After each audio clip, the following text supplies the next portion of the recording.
Ça va quoi mon gars? Tranquillement. Ça va tranquillement quand même. Bonjour, je m'appelle Florent Fortas, j'ai 23 ans et je suis joueur de basket professionnel à Rouen Métropole Basket. Bonjour, je m'appelle Kevin Bourreau, 23 ans, je suis joueur de football professionnel à Doxa, en première division à Chypre. Et on se retrouve pour une nouvelle vidéo de Vide ton sac. Avec Nightline.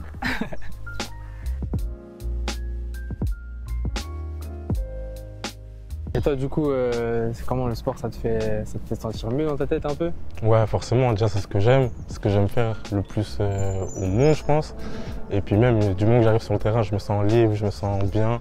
Ça me permet de me concentrer sur mes propres objectifs, est-ce que vraiment mes envies, tout ça. Et c'est un endroit où j'oublie un peu tout ce qui se passe à l'extérieur, tu vois.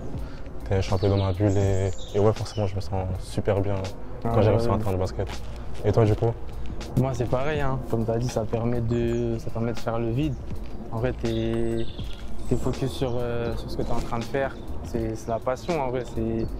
C'est la passion, c'est-à-dire forcément, tu peux que te sentir bien dans ta tête parce que c'est ce que tu aimes faire, c'est ta passion. Donc, Et du coup, comment tu gères ton stress? Bah, actuellement, je bosse avec un préparateur mental qui me permet de justement gérer mon stress, gérer mes émotions durant les matchs, avant et même après les matchs.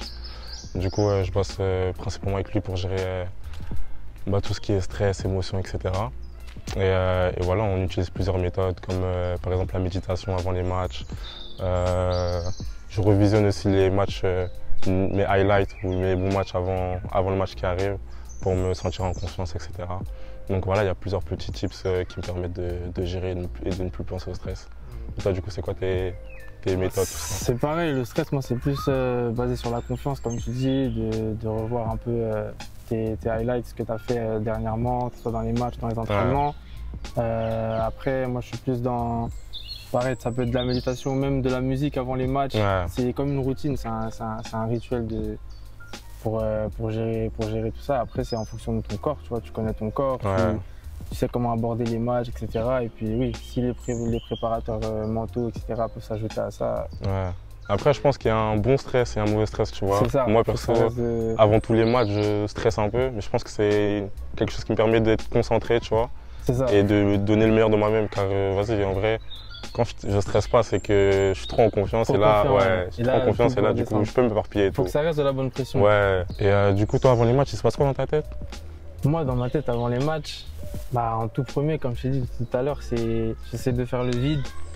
Et j'ai une routine un peu qui est vraiment, j'ai une playlist pour ça. T'as toujours la même musique et tout? Pas toujours la même musique, mais ça reste un peu dans les mêmes ambiances. Ouais, dans les mêmes ambiances. Toi, c'est plus quoi genre les musiques que t'écoutes là pour avant les matchs? Je suis plus dans le rap français, tu vois. Un truc qui t'ambiance façon, énervé façon. Ça dépend du mood, mais ouais, j'ai ma musique un peu avant les matchs, je suis concentré.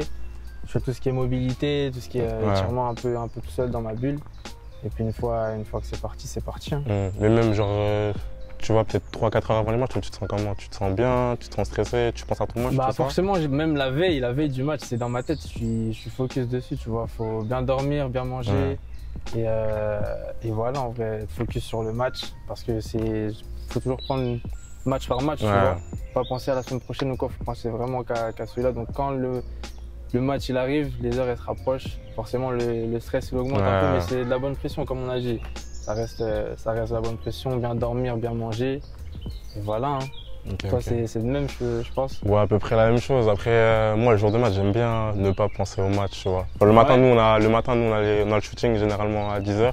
À 10h, du coup à 10h du matin on a le shooting, tout ça.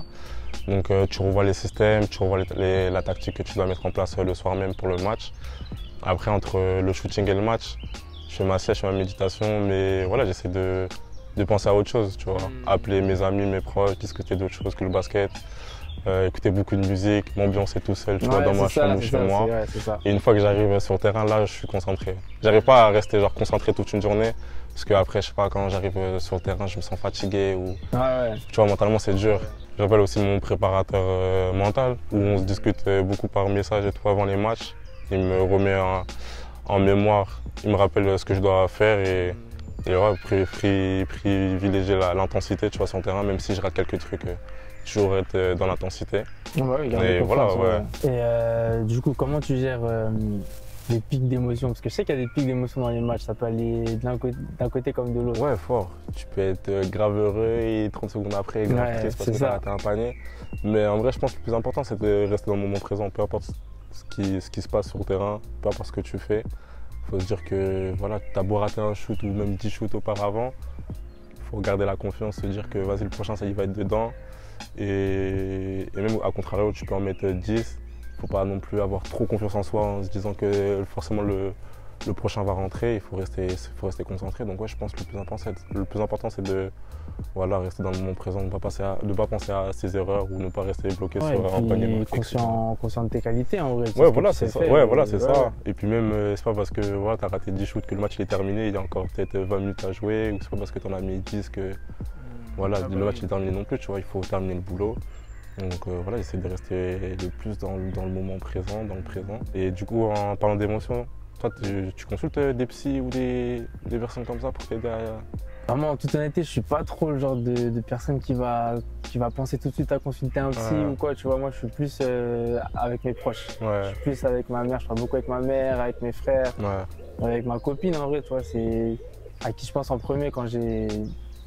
Peu importe les émotions, tu vois, juste la question que je posais en premier, c'est à eux, tu vois. Okay. Le psy va vraiment venir en second choix. Après, si vraiment je vois que j'ai besoin d'un autre avis extérieur, tu vois, que je sens qu'il va être différent de mes proches, là, j'irai voir un psy, mais je te cache pas que c'est pas trop dans... Mais t'as déjà pensé, toi, tu m'as dit que t'es parti à l'étranger plusieurs fois, plusieurs années, etc. Et c'est des moments où tu penses tout seul, tu vois, tu rentres dans l'entraînement des matchs, il y a personne... Bah, encore une fois, c'est pareil, c'est à qui j'ai envie de parler en premier, c'est mes proches. Je pense pas... On m'a déjà conseillé d'aller voir, pourquoi pas, un psy parce qu'un psy, forcément, ça va pas être les mêmes paroles que tes proches. Ça va être d'autres choses, d'autres mots, tu vois, qui vont peut-être te faire du bien, tu vois.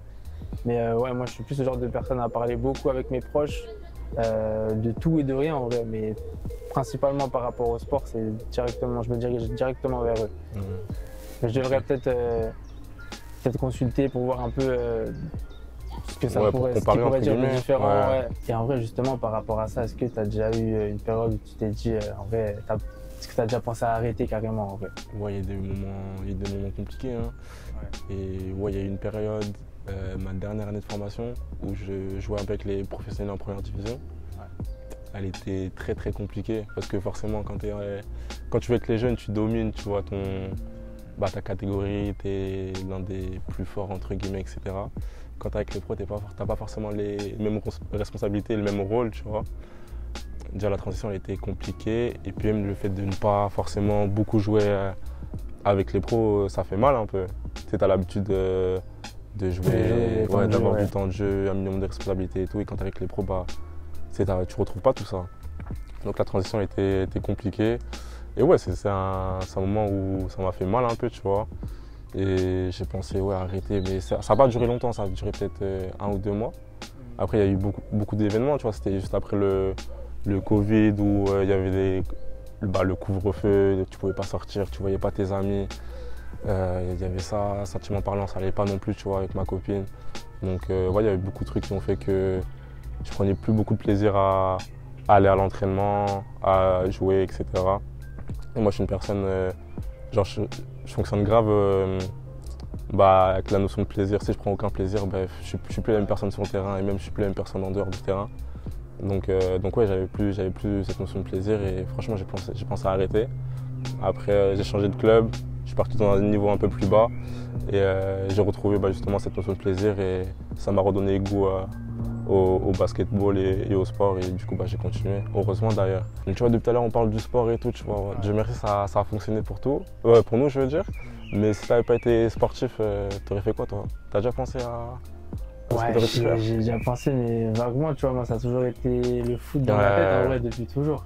Après, franchement, ce que tu fais, moi j'ai toujours aimé aussi, tu vois, le basket, j'ai toujours aimé, la boxe aussi, je pense que ça aurait été dans ce... Ouais, c'est dans le sport en vrai. Je pense. Ça aurait été le basket ou la boxe, je pense le basket, mais ça a toujours été le foot en vrai, depuis toujours en vrai. Ça n'a pas bougé. Toi, t'as déjà pensé à ça? Franchement, moi au début, j'y pensais pas du tout. Oui, normal. Au début, forcément, tu veux réussir dans ton domaine, dans le sport et tout. Et puis depuis petit, on est dans ça, donc ça a toujours été la priorité. Après, voilà, quand on était en centre de formation, on nous a mis la puce à l'oreille, entre guillemets, en nous disant qu'il n'y allait pas avoir beaucoup de place dans le monde professionnel et qu'il fallait quand même penser à une reconversion ou au métier qu'on pourrait faire à côté, etc. Donc ouais, j'ai pensé, moi je pense que je serais parti plus dans le marketing, un truc comme ça, tu vois. Ok. Détaché du sport. Ouais, moi demain si j'arrête le basket, je pense je travaillerai pas dans le domaine du sport, tu vois. J'aimerais en tout cas voir d'autres domaines et m'intéresser à d'autres milieux et tout, tu vois. Et toi, du coup, t'as déjà pensé à arrêter ton sport? Franchement, ouais. Et c'était cette année carrément. C'était cette année parce que ça fait plusieurs années que j'étais un peu dans le monde semi-pro, tu vois. Je voulais passer pro, mais ça avançait tout doucement. Et c'est compliqué une fois que tu passes pas pro. Enfin, une fois que t'es juste en dessous, c'est dur de vraiment de passer le cap, de passer en contrat pro. Donc cette année, je me suis vraiment dit un peu là, faut que je fasse une grosse saison parce que en vrai là, si les années elles passent et puis voilà, j'ai pas envie de rester comme ça toute ma vie, tu vois. Et donc je me suis dit cette année, il faut que je fasse une grosse saison et puis si ça prend pas, j'aurais tout essayé. Mais en vrai, je pense que c'est dans ces moments-là où tu te dis que c'est la fin en vrai, que si ça, c'est là en vrai que les opportunités elles commencent à venir. Donc, mais la pression, tu donnes tout. Ouais, c'est ça. C'est ça. Et du coup, ça s'est super bien passé, tu vois. Et ouais, c'est surtout ça, c'est qu'il faut vraiment pas lâcher parce que la passion elle est là. Il faut même pas se dire qu'il faut lâcher parce qu'il faut tout donner en vrai. Il faut tout donner, les opportunités elles vont arriver et surtout pas avoir de regrets à la fin, tu vois.